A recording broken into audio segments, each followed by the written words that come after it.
بسم اللہ الرحمن الرحیم۔ حضور اکرم صلی اللہ علیہ وآلہ وسلم نے ارشاد فرمایا، جو بھی مسلمان صبح اور شام کو 3 مرتبہ یہ کلمات کہے تو یقیناً اللہ تعالیٰ قیامت کے دن اس کو خوش فرما دے گا۔ رضیت باللہ ربا وبالاسلام دینا وبمحمد نبیا۔ رضیت باللہ ربا وبالاسلام دینا وبمحمد نبیا۔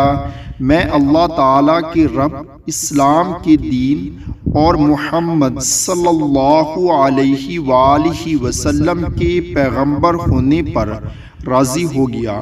اللہ تعالیٰ ہم سب کو بھی اس پر عمل کرنے کی توفیق عطا فرمائے، آمین۔